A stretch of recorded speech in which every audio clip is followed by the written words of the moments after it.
projects. I done booked all 4. Let's go. But lo and behold, that money fell through, and then the real for real started. And well, that's the thing for you. Like, you obviously had, a reality check. But I think that a lot of people, when they first start off in the business, when the money comes or the success comes too quickly, they don't know how to sustain it because they think, and I think a lot of people, I'm sure you've had this, when even the first time you're on TV and someone who doesn't know the business, and they see you, as you said, between either booking recurring or guests or, whatever your part you're booking in the show or TV show, even if you book that one episode, people who don't know the business, oh, you're rich now. You're on TV. My God. Dude. Man, I had moms calling me up asking me for money. I'm like, man. So for you, like, obviously when you realize that this money, because again, when you look at, especially if you're SAG, and if you've got an agent or you've got management, you've got first your union fees, then you've got your management fees, then if you got a publicist to market you, you got those fees. And then maybe that one episode, before you know, at the end of the day, that check is gone. And man, people, don't understand that, it's about an investment first for yourself. Before you can really make that big money, you have to be steady. So for you, like, when you first came into that first check that you made on your first booking, what was your first purchase?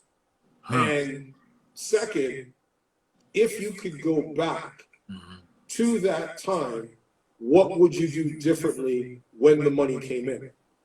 Man, honestly, dude, when I got money, and my mom is on this live right now. What's up, Mom? Yeah, what's up, Mom Dukes? Man, I was just filling in craters, bro, and that's what it's always been, and it's been that even up until 2021. Okay. So 2020 hits and you're not working, the industry is completely shut down, and then 2020 has been amazing thus far. But I'm filling in the craters from 2020. So my life at that particular time, remember, I was giving up life in football. I turned down 5 NFL contracts to go act. That's very hard. It's very emotionally draining. I cried literally for a week. So for me, it was, you got some money, and now I have to fill in the craters that I created on my parents allowing me to come, my boy that let me stay in his apartment, whoever's couch I'm sleeping on, who's giving me money for food, and I'm trying to stay in shape, the gym membership that somebody's probably fronting me, some girl I probably tried to holler at the gym, and she's letting me come through for free. All of those things I thought about. So I had to kind of repay those debts, so to speak, fill in those craters, so to speak. So there was no buying of anything. It was just grateful that, man, I can survive another day, because I wasn't going home. Yeah, I could have went home, but like, what's the purpose of that? I'm young. And I'm not going to say nothing's at home, but home is going to always be there. You can always go home. Some people give up so quick, man. You gotta, if you don't believe, why should anyone else? And that's what I tell people. If you're not the first one out the gate, leading the hurrah, leading the parade, beating the drums and got the bugle blowing and the fans and the trumpets and the flag, man, why is anybody else going to be so happy about you when you don't even believe in yourself? You're looking for confidence through someone else and through external things besides yourself. So the one thing that I can give moms credit for, man, she gave me crazy, ridiculous, like, confidence. Moms and pops. Pops was working his butt off, and I began to grow and learn and understand what that entailed. So, like, I'm always going to come hard. Like, that's sports, I guess. I played running back, and I got picked up to play wide receiver. If you're going to run through the hole, they're going to hit you, okay? If you come tippy-toeing through the hole, they probably going to knock you on your butt. If you run half speed through the hole, you probably still going to get knocked on your butt.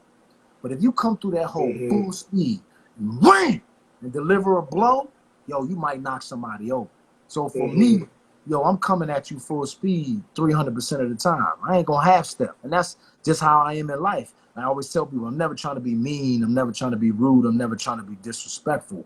But, I'm not going to douse my shine for you. You know what I'm saying? I'm not gonna turn down my light because you afraid about how your light shining. That's your problem. Steel sharpens steel. If you want to bring heat, let's bring heat, and we're gonna have a hell of a time. You see what I'm saying? So that even leads us to like the Justin and dollar bill situation. I Which sucked we'll it get up into, for which so we're going to long, get bro. into that. We're You going to feel get, me? and we're going Yeah, to get into that yeah, because, obviously, in the industry, and as I said, us both being people of color, and when you get into this business, especially in the Hollywood game, and you realize, there's a lot of us, yeah, but there's like a small margin yeah, that actually are working and getting the opportunities and being able to flourish. And obviously there's challenges that come with that. There's challenges that come with the fact, not in the sense of self-doubt, right, but when you stepped into a room and you've smashed it out the park. Like this was, you were like a gorilla in that room. You yeah, nailed it. yeah, And then you see the opportunity get taken away. And even we can go back to then to even now, where you are in a room, you've brought it, you're the right guy for the job. But then you feel that, there's some type of, I want to say, stereotype or racism or any of these things that play into factor. Did you ever have those experiences for yourself where you were up for a job, or because obviously, as you know, like when you first go into the audition process, even the first time someone calls you and says, hey, we have there's a great part for you that I think you'd be perfect for. And you get that call and you're like, oh, they want me. And then you walk into the room and you look around and there's 15 other Aaron Spears looking like you. And you're like, what the heck? Okay, now I got to figure out what separates me from them. But did you ever have a point in your career where you were up for a job, one that you didn't get, or dealt with any sort of racism in the sense of whether it be with a producer or director or on set with another actor?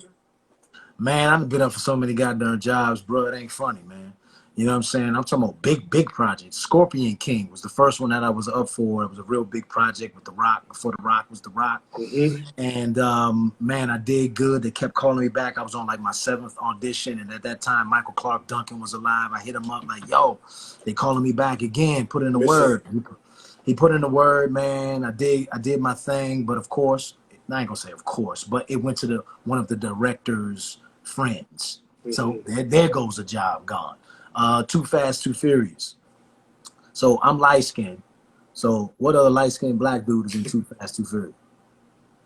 There you go. At that time, I had just did Blue Hill Avenue. They wanted, at that time, rappers were the big thing. If you didn't have a rapper in your movie, your movie wasn't going to sell. So I come in, I do the audition for Kim Harden.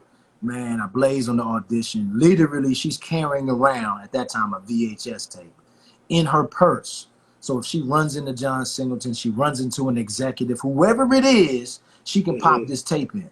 I remember doing that audition and they're asking me like, yo, did you read the script? And I was like, nah. I said, they didn't give me a script. They was like, why in the hell did you come up with that? And I'm like, well, I mean, it kind of says this and that and the other. Did my thing. It got to the point on that particular job. They called me the night before, hey, pack your bags. You're going to Miami. We're shooting in Miami. We're waiting to close the deal. We're just waiting to hear back from Universal tonight. By in the morning, you'll have your flight plan and regimen, and you'll be off and jamming. And I was like, nah, you need to make it official, man, because right now you're not giving me the official word. I remember calling some of my friends. I called up Taraji, hey, call John Singleton. She called John Singleton. Man, I got the word that the studio, the holdup was the studio was looking for a rapper. So my job on Too Fast and the Furious went, and I'm not mad at this dude, but it went to Luda. Ludacris got the job between the time I hung up the phone at 11 p.m. that night and the time my flight was supposed to leave at 5 a.m. And so now, whoever would have known that it would have been 9 freaking movies between now and then. But that's the same thing what happened with Ja Rule, is when Ja Rule turned it down because he didn't think that the franchise was going to blow up. And then, because when he booked it, because then when he booked it, and then when they went to negotiate the deal, he was like, unless you're going to give me more of a prominent role, I'm going to pass. Yeah. Luda was like, give me one line. Yeah. Show me the check. Just give me the check. There you go. Now, as you say, 9 movies later. 9 movies later, he has a career, but you know, everything happens for a reason. Everything was supposed to go that way, you know, and it's not good, bad, or indifferent. It is what it is. And then what does that do? Shaped character. It makes you tougher. It's either gonna make you tougher or you gonna bounce. Man, I don't like this, bro. Because this ain't for this industry isn't for the faint of heart. This isn't for everybody. You understand? You have to know that your blessings are coming, Miss D by K Designs. I see you. You know, and they will come. What's for you will be for you, but you have to understand that the getting or the not getting is not a negative or a positive. It just is what it is, and the whole makeup and scheme of how things are supposed to unfold. Because see, the bigger picture is bigger than you could ever imagine that it was going to be. And that's what you have to put your trust and your faith into.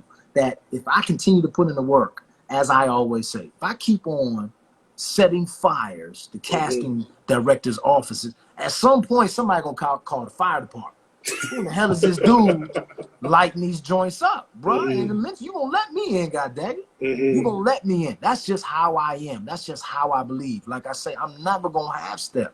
I'm not gonna douse my shine for you. I'm just not, bro.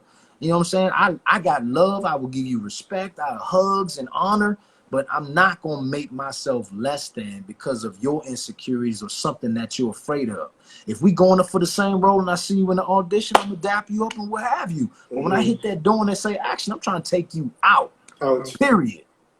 It's been one room. Hey, one last thing. It's been one room that I've been into.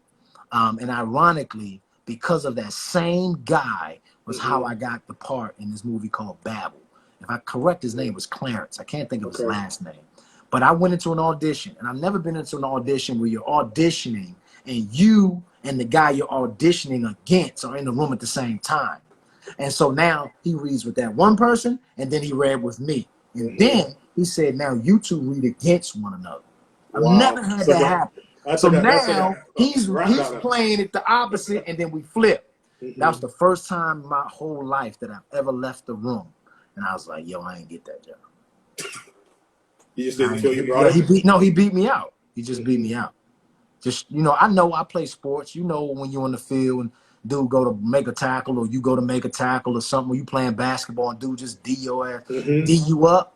Yeah, nothing you can do. You lost. But you give that respect. And I think that's the thing that I was going to say, that it's a great point you just made. Like, where I find with people, especially because I'm the same way, I look at this pool that we're in, because as I said, there's a small margin of black performers. I mean, you got 10,000 registered actors in SAG and 4% are working. Unless you have what I call the Taye Diggs effect, where you can play every specific role and cast and everything, and you're willing to take chances, you either get stuck in a stereotype of either playing, the black muscle heavy, the drug dealer, or the athlete. And this is like where for you've had such a balance of characters, of people, the roles that you've played from Sunset Beach to all the different stereotypes. What does representation mean for you when you are considering first taking a role? Well, before you answer that question, it goes back to being in the room. When you get beat out for a job, and we've all been beat out for a job, and as I said, I look at the industry as a big pond. Everybody can eat off this plate. So if another black man beats me out, I'm not going to be bitter. It's just going to make me hungrier and push me to say, you know what? I got to want this even more. I got to bring it even more, and sometimes be thankful for those L's, because it makes you say, okay, you know what? If I lose at this one, I'm going to keep going regardless. But have you ever been in a situation where, whether it be a friend or somebody that you started off in the game with, where, as you said, you've auditioned maybe against a certain person that you know who's up for the same